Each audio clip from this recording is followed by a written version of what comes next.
Pauri Garhwal seat से BJP के प्रत्याशी अनिल बलूनी का अभियान जारी है और सोमवार को अनिल बलूनी ने कांग्रेस पर बड़ा प्रहार किया। बलूनी देश के पहले सीडीएस जनरल बिपिन रावत के पैतृक गांव सैणगांव में पहुंचे और बीजेपी प्रत्याशी अनिल बलूनी ने जनरल बिपिन रावत की प्रतिमा को नमन कर उनके बलिदान को याद किया।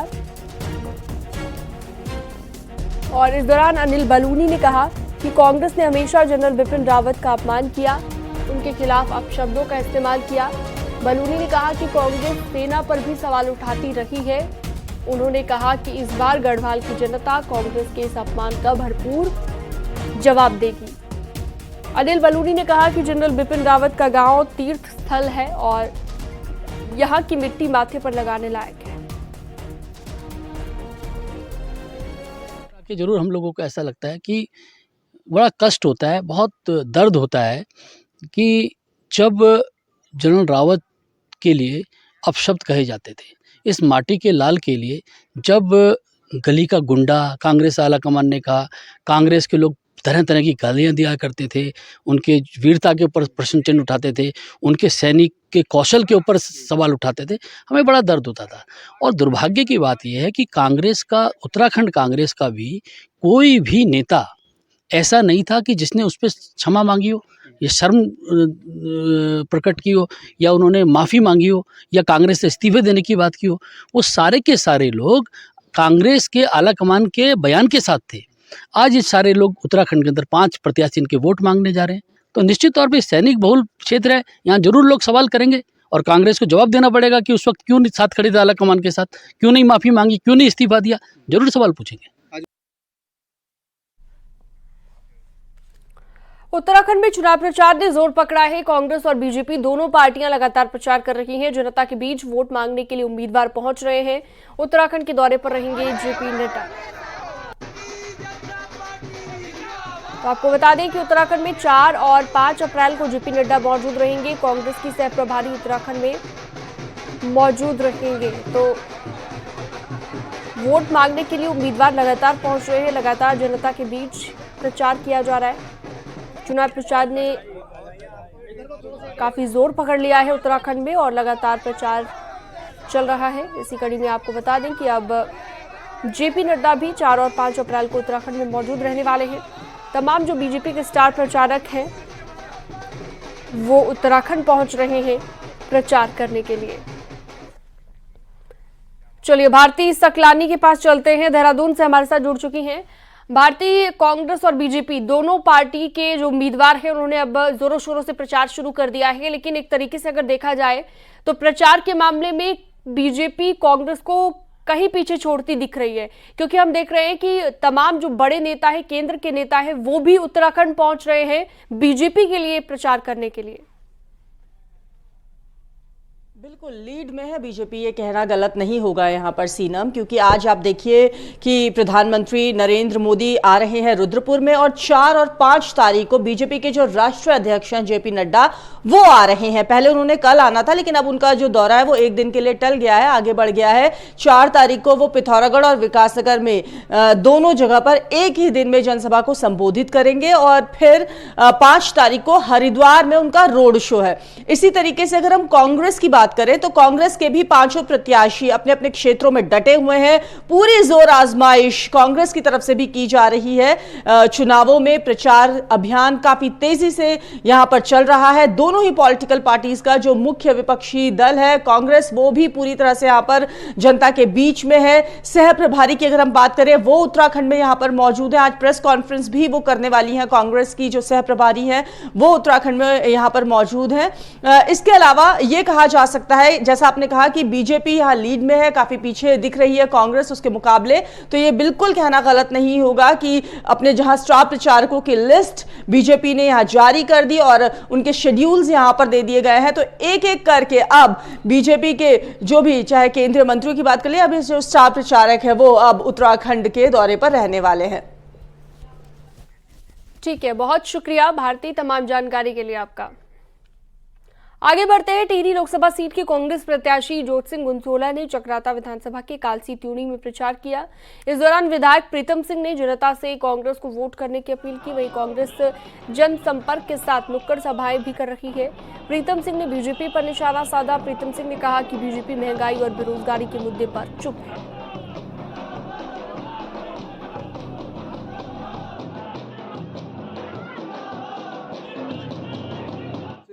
हैं कि महंगाई का कम करने का वादा किया था, महंगाई कम नहीं हुई, तो वो उस पर कोई जवाब नहीं देते। हमने कहा बेरोजगारी को दूर करने का आपने वादा किया था कि 1 साल में 2 करोड़ नौजवान साथियों को रोजगार देंगे, उस पर हम बात करते हैं तो कोई जवाब नहीं। से ज़्यादा पहले नंबर पर, अव्वल नंबर पर जो है चक्रोता रहेगा।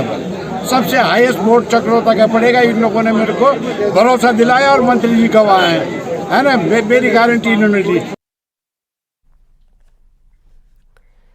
नैनीताल लोकसभा सीट से बीजेपी उम्मीदवार अजय भट्ट ने नैनीताल में रोड शो किया है। जोलीकोट और नैनीताल में जनता के बीच बीजेपी उम्मीदवार अजय भट्ट पहुंचे और वोट की अपील की। इस दौरान बीजेपी कार्यकर्ता काफी उत्साहित दिखाई दिए। इस दौरान अजय भट्ट ने लोगों से अपील भी की है कि उनके समर्थन में वोट करें और प्रधानमंत्री नरेंद्र मोदी के 400 पार के नारे को साकार करें।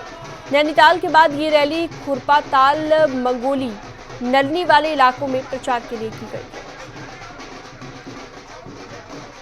पूरे चुनाव को ऐसा उत्साह पब्लिक में मैंने कभी नहीं देखा है। माताएं, बहनें, जवान, बुजुर्ग, सबकी जुबान पर एक ही नाम है मोदी जी का। मोदी मोदी। जो जनता ने कहा है अब की बार 400 पार, वो सही होते दिखाई दे रहा है। बागेश्वर में भी बीजेपी और कांग्रेस ने जनसंपर्क अभियान तेज कर दिया है। एक तरफ तो बीजेपी पूरे आत्मविश्वास में है तो कांग्रेस भी जीत को लेकर आश्वस्त है।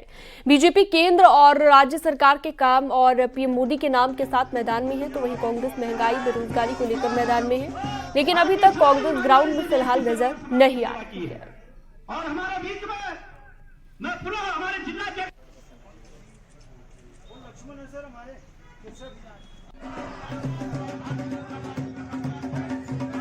का योगदान हमेशा सबसे ज़्यादा योगदान बागेश्वर का ही रहता है और इस बार भी बागेश्वर पिछले बार से दुगने मतों से बागेश्वर का योगदान रहेगा। और हमारे मैंने बताया कि हमारे जो लोकप्रिय सांसद हैं बहुत ही सरल स्वभाव के सांसद हैं और वो पिछली बार 2,32,000 वोटों से जीते थे। इस बार 5 लाख का हमने लक्ष्य रखा है। और विधानसभा दोनों ही बागेश्वर और कपकोट में वो लोग जरूर काबिज हैं, लेकिन आपने देखा होगा कि बाई इलेक्शन में उनके जो है गले गले पानी आ गया था और जनता आज चाहती है कि इनको जड़ से उखाड़ फेंकने के लिए और भ्रष्टाचार और महंगाई इस पर लगाम लग सके और बेरोजगारी खत्म हो सके।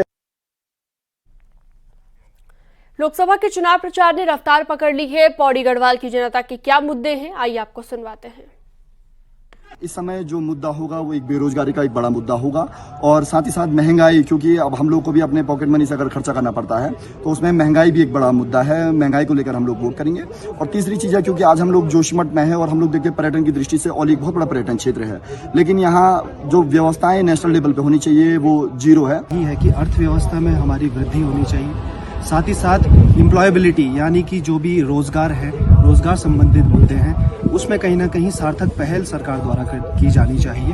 और कहीं ना कहीं जिस तरीके से हम देख रहे हैं कि जैसे रोड इंफ्रास्ट्रक्चर डेवलप हो रहा है, जैसे पर्यटन व्यवसाय हमारा कहीं ना कहीं इम्प्रूव हो रहा है, तो उससे यूथ डायरेक्ट जुड़ रहा है।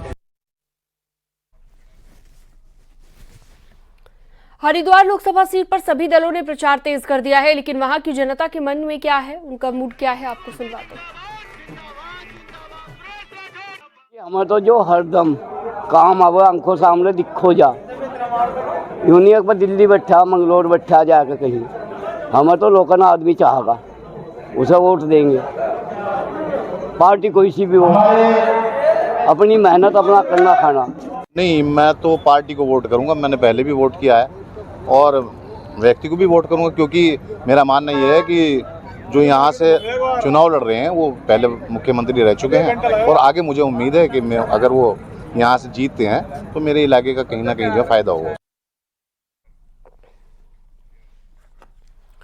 चलिए आगे बढ़ते हैं और अब आपको बताते हैं कि बीजेपी के प्रदेश अध्यक्ष महेंद्र भट्ट और राज्यसभा सांसद नरेश बंसल सोमवार को रुड़की पहुंचे, जहां पर केंद्र और राज्य के विकास कार्यों को उन्होंने गिनवाया और कहा इन 10 सालों में सरकार ने कई विकास के काम किए हैं।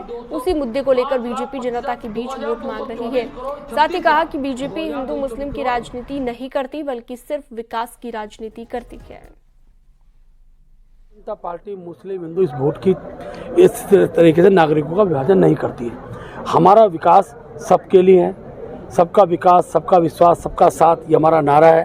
मुद्दा तो 10 साल का पार्टी का विकास है, डबल इंजन की सरकार के विकास है, मोदी जी की छवि है, हमारे मुख्यमंत्री जी की छवि है और इस प्रकार से जो काम किए हैं उसको लेकर हम जनता के बीच में जा रहे हैं। देहरादून से बड़ी खबर है। पूर्व मंत्री हरक सिंह रावत को आज ईडी के सामने पेश होना है। ईडी ने पाखरो टाइगर मामले को लेकर पूछताछ के लिए बुलाया है। इसके पहले भी ईडी ने हरक सिंह रावत को बुलाया था, लेकिन हरक सिंह रावत पेश नहीं हुए थे।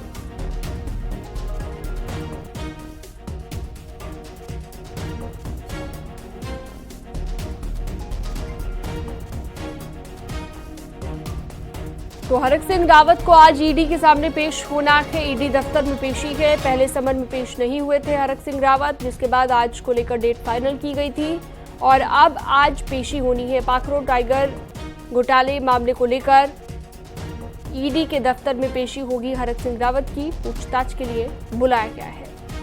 सत्येंद्र बर्तवाल ज्यादा जानकारी के लिए हमारे साथ जुड़ चुके हैं। सत्येंद्र, पिछली बार पेश नहीं हुए थे क्योंकि हरक सिंह रावत, तो इस बार आज क्या वो पाखरो टाइगर रिजर्व मामले को लेकर ईडी के सामने पेश होंगे? बिल्कुल सिनम, क्योंकि पाखरो टाइगर सफारी घोटाले से जुड़ा ये पूरा मामला है। 7 फरवरी को जो ईडी ने पूर्व वन मंत्री और उनके जो करीबी जो लोग थे उनके जो ठिकानों पर रेड की थी, उस रेड के दौरान जो घोटाले से जुड़े कई दस्तावेज और कई नकदी ज्वेलरी भी ईडी को बरामद हुई थी। इस बारे में ईडी ने पूछताछ के लिए पहले हरक सिंह रावत को 29 फरवरी का समन दिया था और जब हरक सिंह रावत 29 फरवरी को नहीं पहुंचे थे, उन्होंने उस समय एक ईडी में एक अपनी एप्लीकेशन दी थी, जिसमें उन्होंने राजनीतिक जो व्यस्तता के चलते पूरा एक बताया था कि हम ये नहीं पेश हो सकते। लेकिन उसके बाद जब 1 महीने का जो समय हरक सिंह रावत ने खुद मांगा था, उसके बाद भी जब हरक सिंह रावत नहीं पहुंचे तो ईडी ने दोबारा समन जारी किया है, जिसमें आज हरक सिंह रावत ईडी के जो दफ्तर है वहां उनकी आज पेशी है। और इसी आपको ये भी जानकारी दे दूं कि अनुकृति गुसाई जो कि हरक सिंह रावत की बहू है, उनको कल यानी 3 तारीख को ईडी के दफ्तर पहुंचना है पूछताछ के लिए। जी बहुत शुक्रिया विस्तार से जानकारी के लिए आपका सत्येंद्र बर्तवाल। अल्मोड़ा के एसएसजे यूनिवर्सिटी में सोमवार को 2 घंटे परिवहन विभाग के कर्मचारियों और कुलपति के बीच जमकर विवाद हुआ। बताया जा रहा है कि चुनाव को लेकर कुलपति की गाड़ी का अधिग्रहण करने आई टीम को बैरंग लौटना पड़ा। कुलपति ने संवैधानिक पद का हवाला देते हुए गाड़ी देने से मना कर दिया। परिवहन विभाग के कर्मचारी 2 घंटे तक इंतजार करते रहे और आखिर में परिवहन विभाग की टीम को बैरंग वापस लौटना पड़ा।